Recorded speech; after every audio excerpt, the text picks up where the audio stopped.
Hello everybody, I am Shepard and welcome back to Let's Play Maximus 15.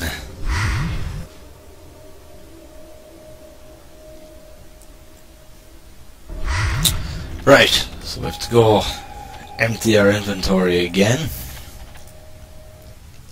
And we've reached the Lethal Pyramid, which is where this sort of crystal thing that's able to basically get information from any organic or mechanical being or thing in a matter of seconds. It basically studies them and so on and so forth.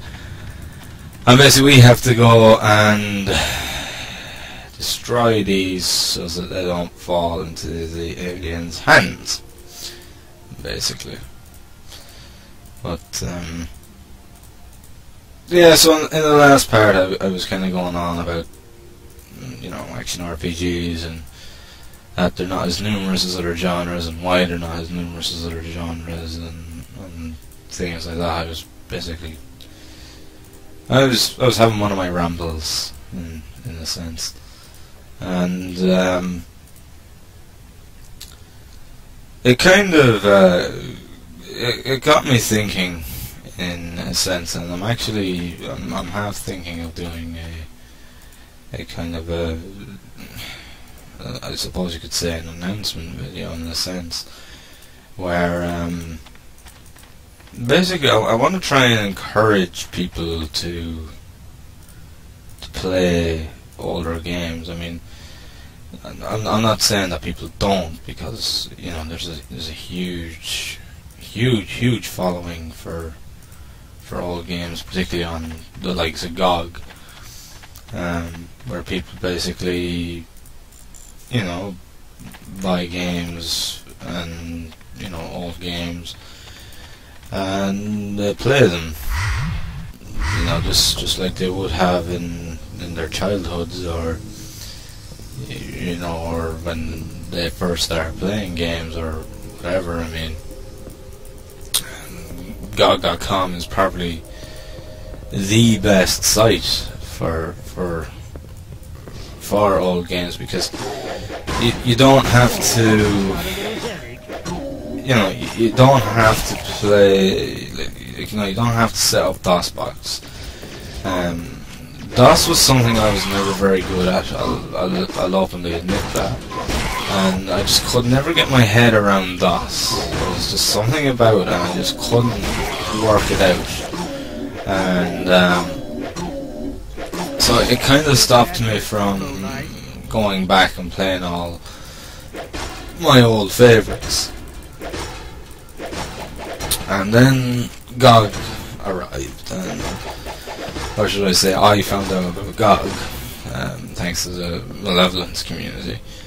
And it allowed, basically, when you buy a game on GOG and you download the installer, if it was a DOS run game, it's already automatically set up for you.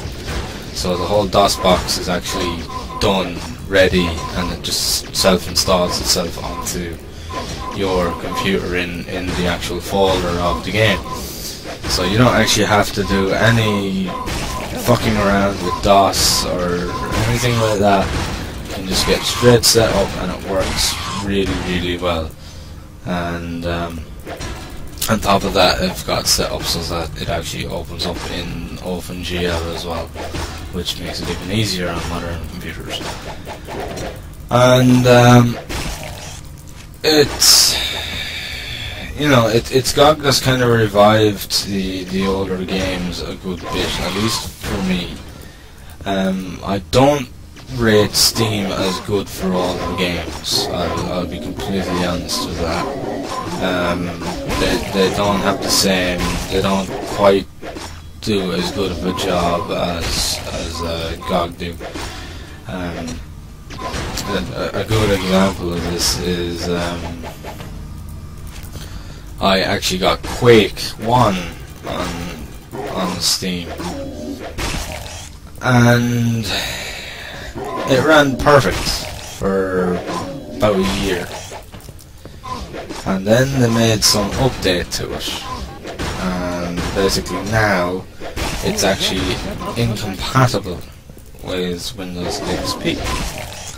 So I can't actually run Quake anymore since that update, which has kind of fucked me off a little bit. It's really annoyed me, and I think it's rather unfair because, you know, I suppose the reason they did it is because there might have been compatibility issues with Windows 7 or Windows 8 or something like that, so they had to make some kind of readjustment which has made it technically incompatible with XP. And I have tried, I've uninstalled it, I've wiped it off my machine, I've done everything that, you know, that I could think of to try and get it to run. I've reinstalled it and everything, and it just makes no difference. Yeah, it runs on my laptop because my laptop runs Windows 7. So I kind of put it down to that in the end. I said, right, obviously they must have been having compatibility issues with Windows 7 and Windows 8, so basically they've had to make configuration to the files, which means it'll only run in 7 or 8 and not in XP, because XP cannot read the actual configuration files. And that rightly annoyed me big time.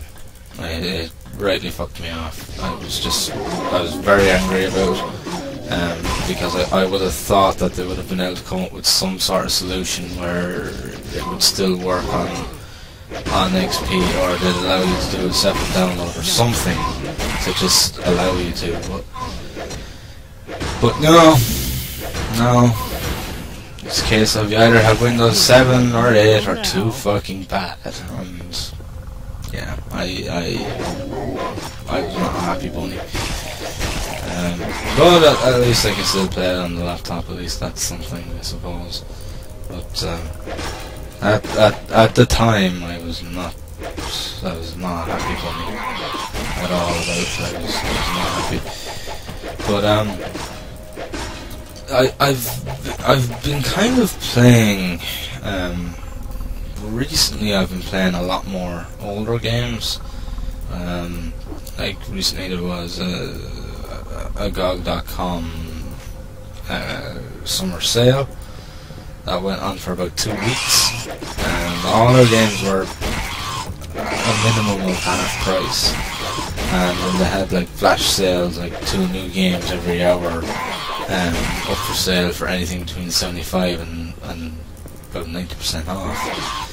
And it was, you know, it was my chance to get some games, because you know, it's been a while since I got myself any new games, and I saw it as my chance, like, you know, to put the pennies together and get myself some new games. And I got some which I've never played before. You know, some old ones. Some of them are newish as well, made by indie company. And one that I actually got was Severance. In some countries it was called Blade of Darkness. Here in Europe it was called Severance. The full title is Severance: Blade of Darkness. But I think in America and Australia it was called Blade of Darkness, and I think in Europe it was called Severance. And it's an amazing game. It is really, really good. It's difficult. It's hard as hell. But there's quite a steep learning curve to it, because like there's 4 characters, and each character has their own skills. They have their own weapon proficiencies and things like that, and each of their skills are all, like, you know, are all different from one another, so you have to learn them. It's not like, you know, oh, press this button to do this skill. You actually have to do it yourself. You have to press the right button. Like, no, you have to like one attack could be attack and up, followed by down right, kind of almost like, you know, Street Fighter style in a sense. And you have to time it right. You know, you're not going to be able to do it button bashing, and you have to time it right, and you have to get it spot on, otherwise it won't work.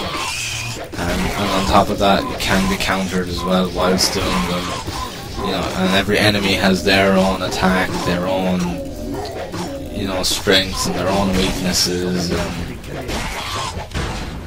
you gotta, you know, learn your enemies' moves as well. And it's really cleverly done. It's a real game of skill.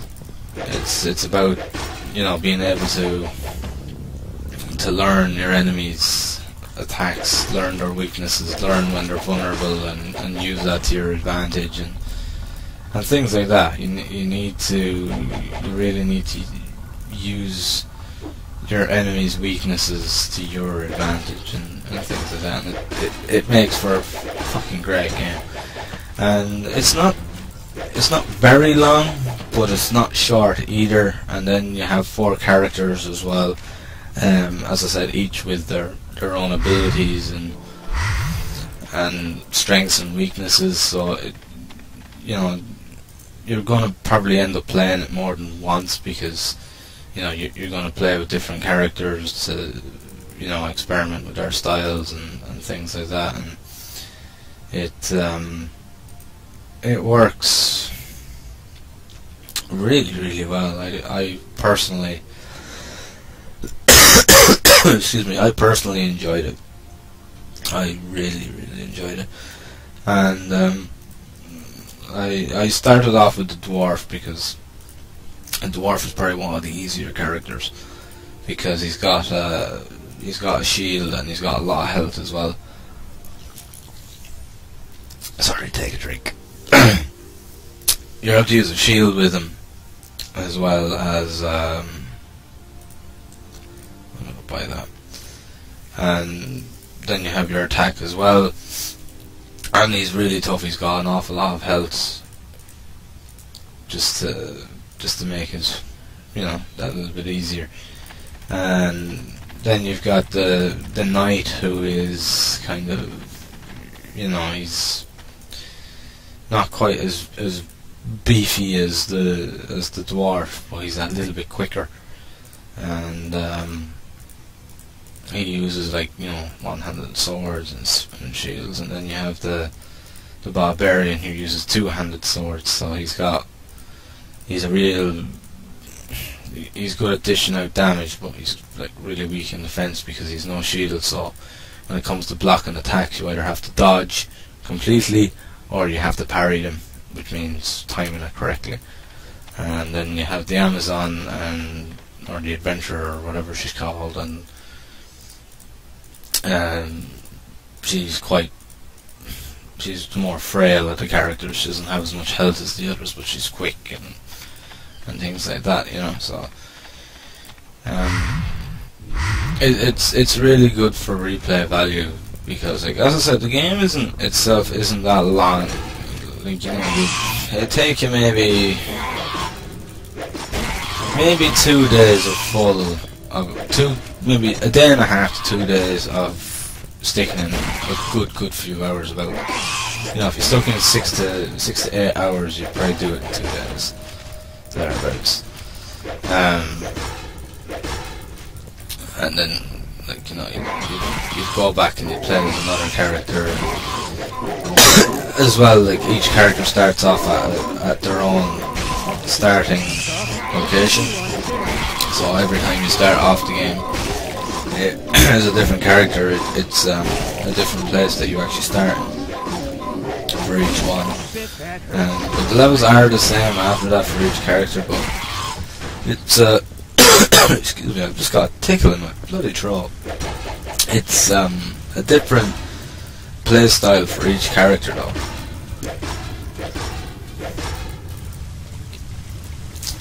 Hopefully that'll do it now. Sorry about that.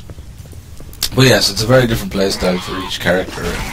you have to adjust your game to each one too, and it really makes for a really fun experience. But it's not just that makes it really, really good. It's the fact that it's so fucking brutal in every possible way. It's a really brutal game. You know, they've captured that medieval warfare kind of feel to it, in the sense that, you know, like it would have been back then. You know, like if you get a slash, if you get hit in the back, like you'll have a big fucking deep cut in your back. If you get cut in the arm, you'll get this deep cut in your arm, or something like you know, or if you get hit in the head, you'll get a wound in your head and things like that. And, you know, limbs go flying everywhere. Like, you know, if your death blow to an enemy to the leg, their leg will go flying, as long as you're using a sharp weapon, of course. Or their head will go flying, or their fucking arms, or whatever. Or if you continue to hit them more, stuff will go flying. You know what I mean? It's very, very dark and really, really brutal. But it just goes so well. It works so well, and it's so fitting. And I think I don't think they added the extreme violence into the game for the sake of doing it to try and get people to buy it. I think it was a case of they wanted to get that feel of what it was like back then, and, you know, like what combat was like, because it's got that real medieval combat feel to it that works absolutely marvellously. And I think it's that which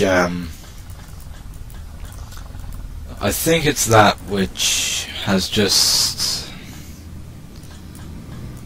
you know, it just makes it such an amazing combat experience. And the fact that you have to actually do all of the things yourself, like, you know, all the moves and everything yourself, it gives it that even more of a realistic feeling to it. And I think that it works absolutely marvelously, and I think it's just an awesome experience. And it's available on GOG. I think it's $9.99 US, but if you like that kind of thing, you gotta try out Severance. Or as it would probably be called on GOG, Blade of Darkness. I think that's what it's actually called on GOG, is Blade of Darkness. And it is just absolutely brilliant. It's really good, and you have to check it out. I am going to do a Let's Play of it one of these days. Like, I'll end up doing a Let's Play of each character, because it's such a different, you know, gameplay style depending on which character you play as well. So, you know, and when I do a Let's Play, I like it in the sense that it's not just a Let's Play, but it can also be a walkthrough for people as well.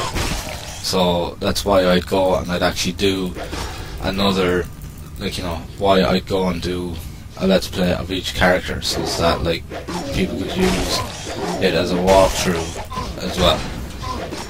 So when I do a Let's Play, I try to find as much as I can. I try to find as many secrets as I can. I try to do, you know, I try my very best to make as complete a walkthrough of a Let's Play as I can as well. So, you know, so that's what I'd probably end up doing. I'd start with the dwarf and make my way up. You know, I'd use the dwarf playthrough as kind of a warm-up for the night, and then I'd use him as a warm-up for the barbarian, and then finally onto the adventurer. I think she's called an adventurer. I don't think she's actually called an Amazon. I think her actual class is adventurer. And yeah, that's kind of the way I'd do it, because that way there'd be a Let's Play of each class. So depending on which character someone wanted to play, they'd just basically be able to, like, you know, be able to look at the Let's Play of that specific one, and they'd be able to see how I do it and everything. You know, So that's kind of the way that I see Let's Plays. You know, I see them as both a Let's Play, and I see them as a walkthrough as well at the same time. So that's kind of the way I do it. But there, like, you know, that is just one of many fantastic games that are available on GOG. I mean, you've got others on there. You've got Deus Ex on there for a start. I don't think I need to talk about Deus Ex because, you know, I don't think there's many people that don't know what Deus Ex is.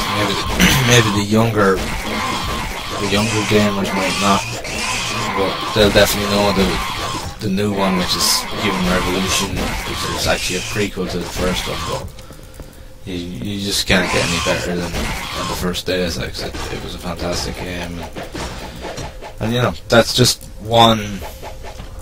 You know, that's just two examples of the many great games that are actually on GOG. And generally they do a really good job. GOG, you know, there's generally not much in the way of problems with their games or anything like that. I haven't really had any problems. Apart from the exception of maybe Dungeon Keeper, but that's about it. And the only reason I had a problem with that is because they used the excuse me, they used the DOS version of Dungeon Keeper as opposed to using the Windows version, so it can get a little bit choppy sometimes. But other than that, it's pretty solid. It's you know, I just haven't had problems with GOG, I'll be honest. And the fact is that it's DRM free as well. All their games are DRM free, and I like DRM free because it gives me this sense of I've bought this game, I now own it. Whilst it's something like Steam, it's kind of like, to me it feels, yeah, you've bought the game, but we still own the rights to it. You know, if we don't want you to play it, you can't play it. You know, that's kind of how Steam feels to me, because, you know, if the Steam service was to go, and just say next year Steam was gone, any games bought on Steam would go with them. So, like, there's people out there who spend thousands of euros and dollars on games on Steam. Those thousands of euros would be gone. There would be no longer, you know, they'd just vanish, and that's it. Like, you wouldn't be able to log in and play them anymore. You know what I mean? Whereas with GOG, it's done through a website, and you can download your games and you can back them up.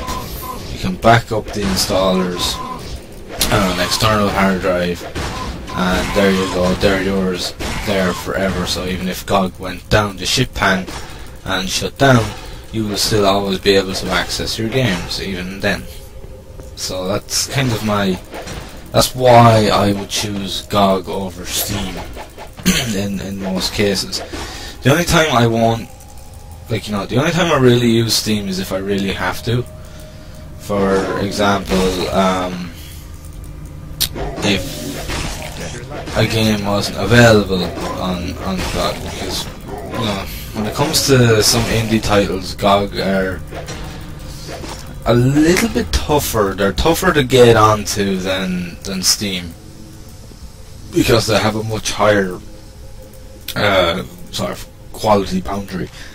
Hence why on Steam you get a lot of poor games, whilst GOG try to basically minimize that as much as possible. So, you know, there's not as many games on GOG. You know, like newer titles, like for example, Van Helsing's not on GOG, as one example, or, you know, they don't accept beta games either. So any games that are in beta, they don't allow it. The game has to be complete in order to be available for sale on GOG.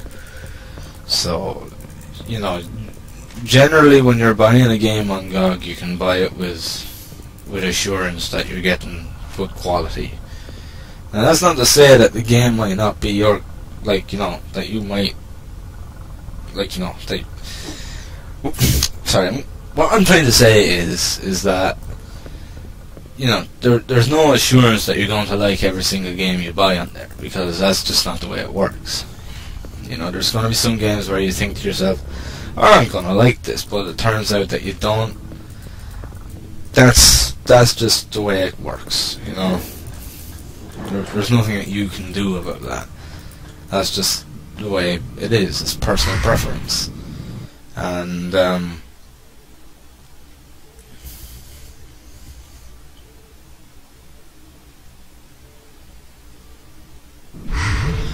but nevertheless, when it comes to GOG, you can be pretty sure that you're going to get a good, stable game. Like, you're not going to get a game that's a disaster. You know, you're not going to get poor quality games like this, that is quite poor. You're not going to get games that are full of bugs, because they will fix most of the bugs if they can, and they'll do their very best to fix them for any patches. And on top of that, they also give the latest version of the games as well, to basically ensure that they're patched up to the most that they can be. And, you know, so you're guaranteed to get quite good quality on GOG, and I can't say that I've had any faults. As I said, the only issue I ever had with them is that they used the wrong version of Dungeon Keeper. They should have used the Windows version, and they ended up using the DOS version.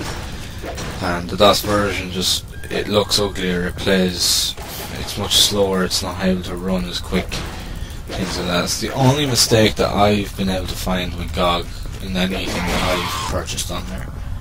And as I said, like, Severance and Deus Ex are just two examples of some great games that are on there. So, yeah, if you're interested in what I was saying about Blade of Darkness, just check it up on GOG. It'll be under Blade of Darkness.